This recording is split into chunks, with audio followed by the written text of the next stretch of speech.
Selamat pagi anak-anak kelas 4. Hari ini kita akan belajar PLSBD ya.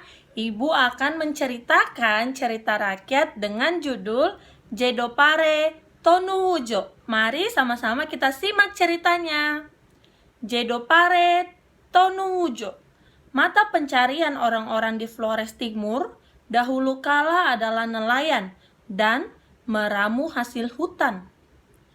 Menjadi nelayan adalah pekerjaan kaum lelaki, sedangkan meramu hasil hutan adalah tugas kaum wanita Flores Timur.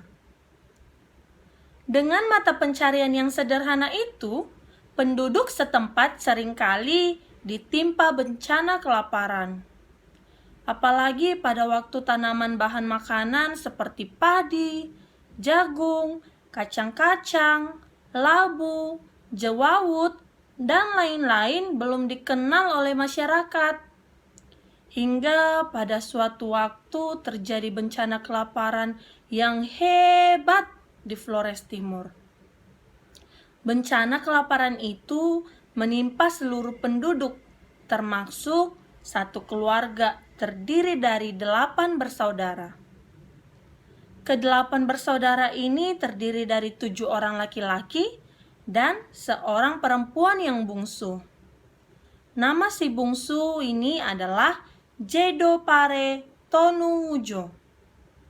Dikisahkan bahwa pada suatu musim kelaparan yang hebat, Jedo, nama panggilan si bungsu ini, mengajak saudara-saudara untuk menebas hutan dan membuat kebun. Setelah kebun itu selesai dipagari, maka musim hujan pun tiba. Ketujuh saudara laki-laki Jedo bingung karena mereka tidak tahu apa yang akan mereka tanam di dalam kebun itu. Dalam kebingungannya itu, pada suatu malam dengan air mata berlinang, Jedo meminta kepada kakak-kakaknya agar keesokan harinya mereka pergi bersama-sama ke kebun yang mereka buat. Di sana, Jedo akan memberikan petunjuk lebih lanjut mengenai apa yang harus kakak-kakaknya perbuat agar kebun itu berhasil menghasilkan bahan makanan yang berlimpah bagi mereka. Keesokan harinya, ketika fajar baru menyingsing, Jedo membangunkan kakak-kakaknya untuk berangkat ke kebun. Sepanjang perjalanan, kakak-kakak Jedo hanyut dalam kebingungan dan semuanya membisu 1000 bahasa. Ketika matahari mulai memancarkan sinarnya di ufuk timur, mereka tiba di kebun.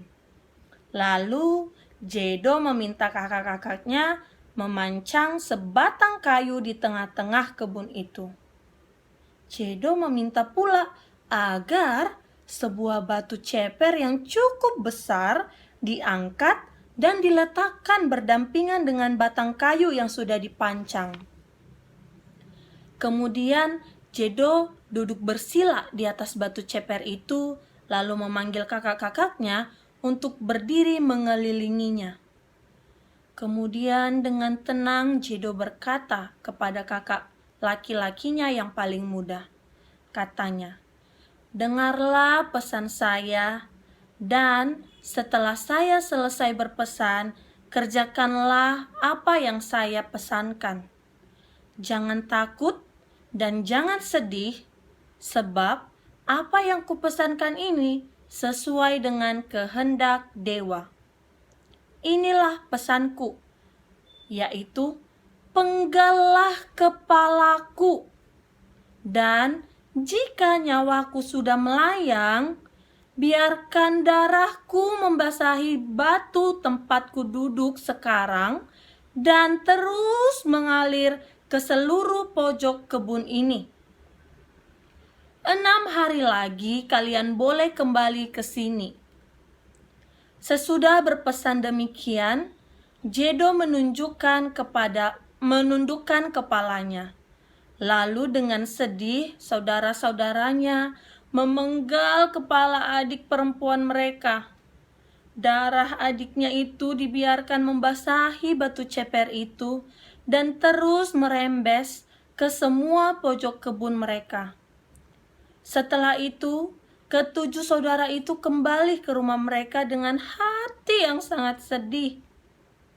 6 hari kemudian, ketujuh bersaudara itu datang kembali ke kebun sesuai dengan pesan Jedo. Setiba di kebun, mereka heran dengan perasaan gembira dan sedih silih berganti sebab di seluruh kebun itu tumbuh berbagai pangan yang sangat subur, yaitu padi, jagung, labu, dan jawawut.